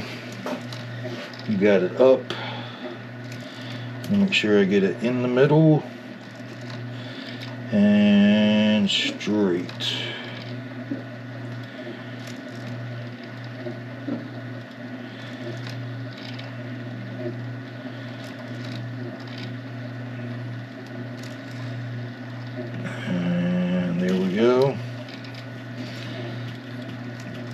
Work the bubbles out.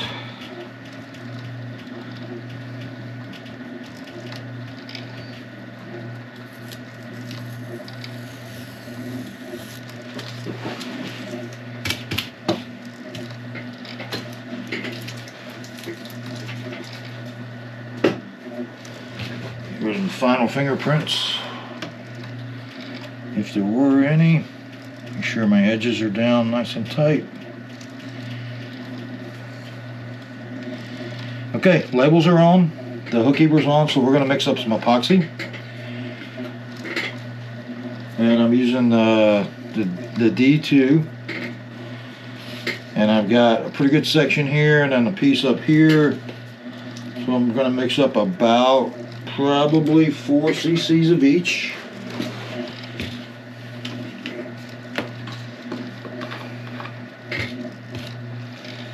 So I'm going to pull 4 cc's. Have the black top.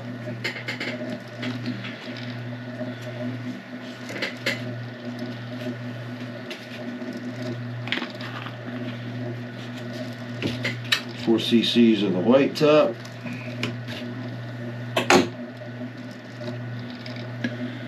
Get rid of some stuff out of my way for a minute.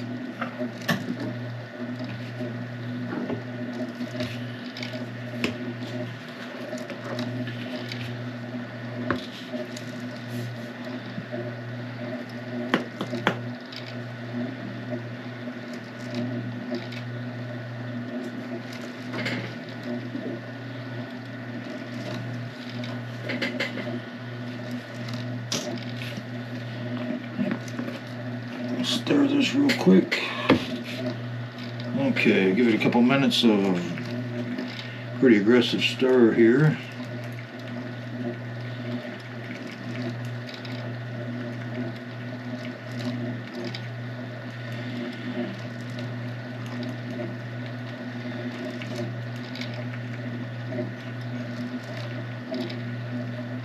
And still blinky blinky. Yep, we are recording.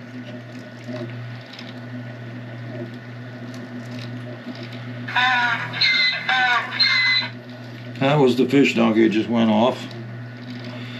My club's fishing a tournament today at Harris Chain. My shoulder was bothering me, I didn't go. But I'm keeping track of what's going on with fish donkey. And let's see who took the lead. The Canadian boys are back in the lead by 4/10 of a 4/100 of a pound. 19.3 to 19.26, and then 18.22 is in third.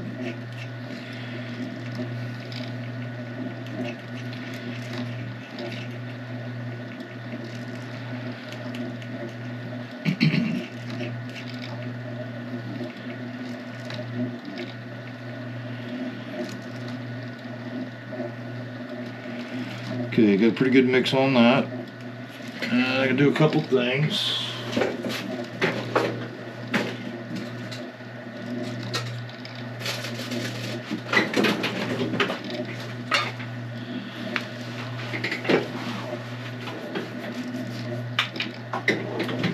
going to add a little bit of what I would like to call a subdued bling. So I'm going to throw just a little bit of black flake.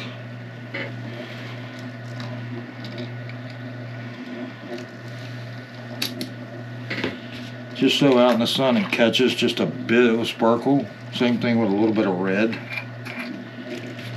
And it's just, I like, mostly subdued, but just a hair of bling.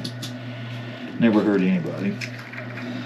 I will also, when it comes to the end, I'm going to throw a little bit of black pigment so that I cover these threads with black pigment epoxy just like I've done the rest of the thread work. It is still in wrap mode. I'm going to put the beginning of my epoxy on in the wrapper mode just to make it a little easier on myself.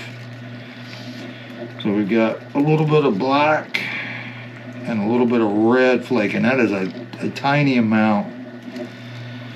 And once it's spread out on a blank, it'll just pop. Like I say, when the sun hits it just right, just to add a little bit of flair.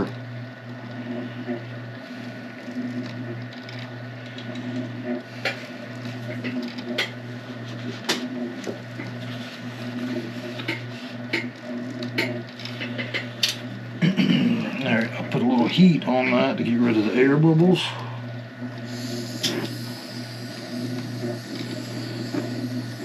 And they're all gone. Okay, so how I like to do this is I'm going to soak these threads to start with.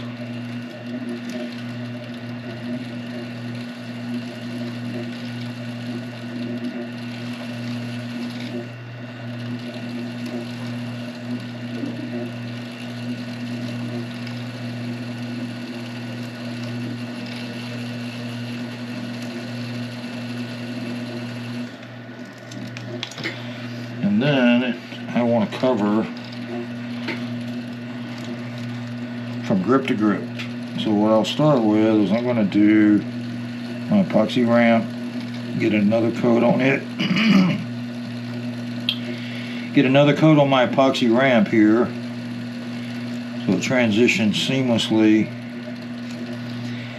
into the middle of the in between the grips here.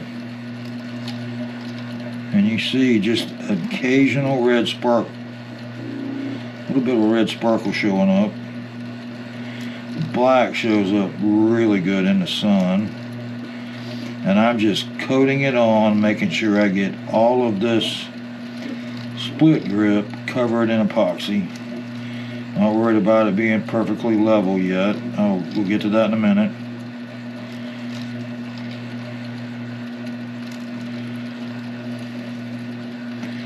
And then I will make sure I've got a good coat on my epoxy ramp going to the rear grip. And then I'm going to work back from the rear grip towards the middle of the split.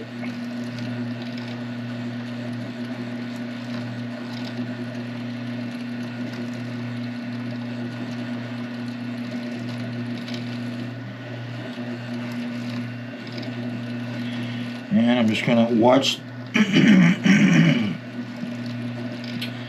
Now I'm just going to watch the reflection as I turn it, making sure I've got this entire split grip covered in epoxy. And I can see where I've got it a little heavy in some spots, but I'll show you how to get rid of that in just a minute.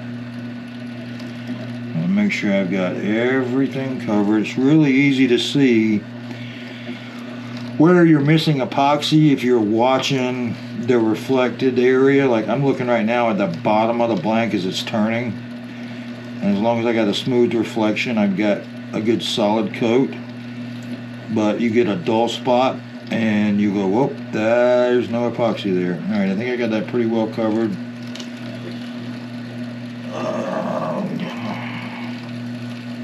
Spread this on my thread work. Some places it's soaked in more than others. I want to make sure I get these threads completely soaked.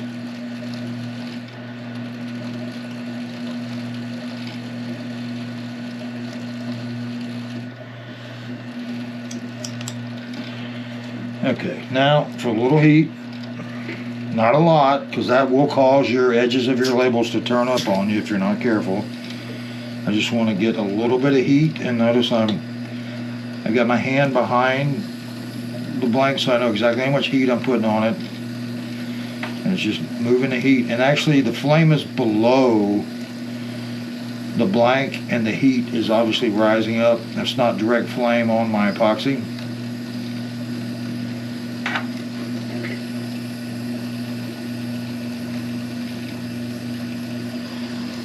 Now it's time to wait. So we're going to stop turning and just wait for a second.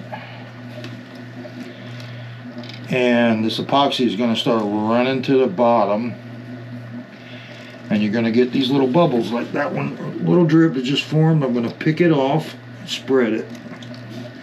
So anywhere that was heavy It's now running to the bottom.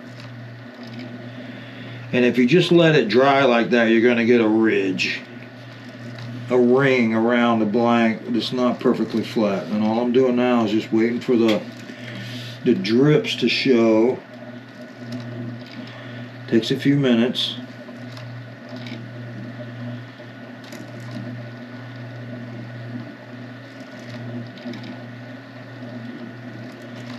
Well, I guess that was the only one.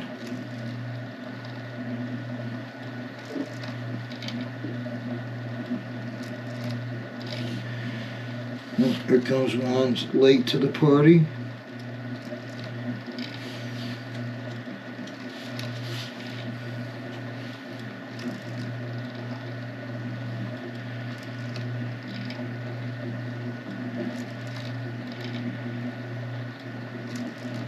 Okay, now I'm going to put it in the dryer mode.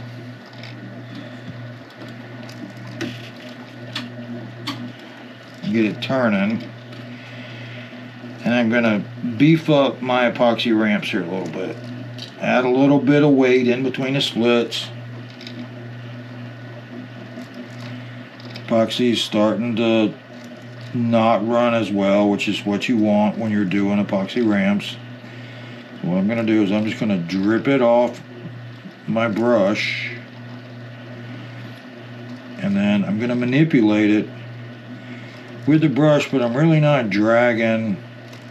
I'm not in the epoxy as much as there's a surface tension between the epoxy and the epoxy filled brush. And you can manipulate it really just by getting close to it. You see there's a little air bubble popped up there. And you can usually just stab them and they pop.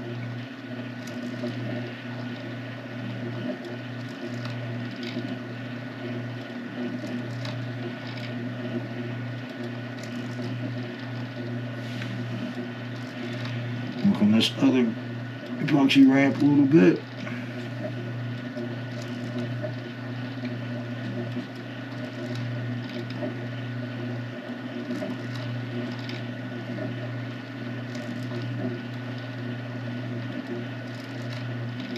Another air bubble, I'll get it when it comes around this time. And if you just stab it like that, they go away. Hopefully you can see this. I'm really not in the epoxy. It's kind of like, you can see that staticky like, I think it's surface tension that causes it to do that. But I've been able to manipulate it. If you've waited until the epoxy is at the right consistency, the right viscosity, and you really can manipulate it and have it do exactly what you want to do. There's another air bubble I had to pop.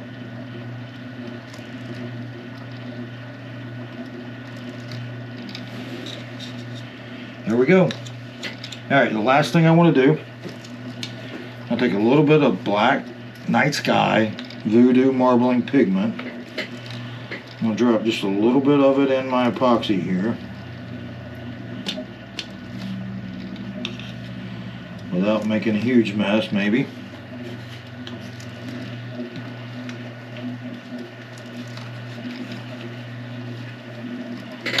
And I'm going to use the corner of my little pan here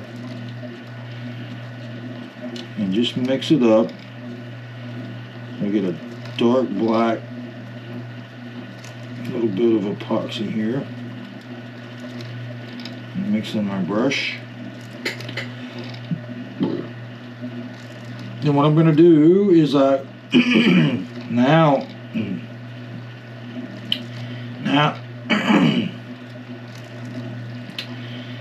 what I want to do, now what I'm doing is I'm just going to manipulate a little bit of this black over the threads. And it's already soaked in the threads pretty good. It's not going to pull any more in.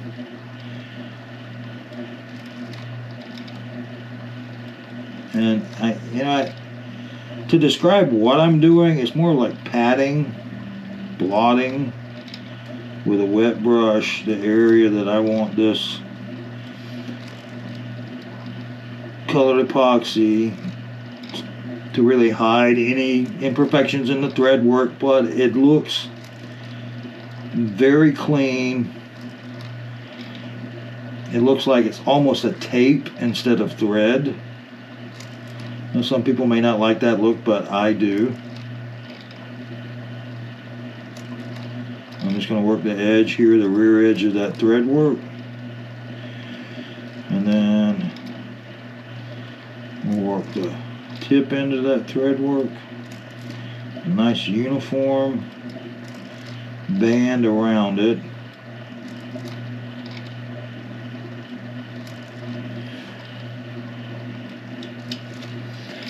I'm going to hit it with heat just for a second.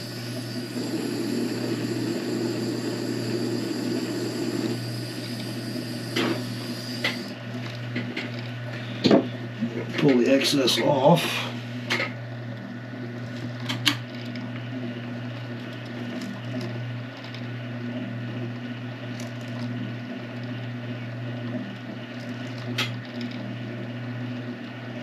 And there we go. I like it. My mess cleaned up a little bit, but before we go, I just want to say I appreciate you guys making it all the way through to this part of the video. And I've had a lot of comments lately about, you know, it'd be great if we had one video where we could see everything, and that was kind of the goal of this video. Instead of doing a series with 5 or 6 parts, I wanted to do one video, and I don't know how long it's going to be. It's probably you're probably at the 45-minute mark by now at least, to make sure I get all of the information in that you need as a new rod builder or as a not as experienced rod builder.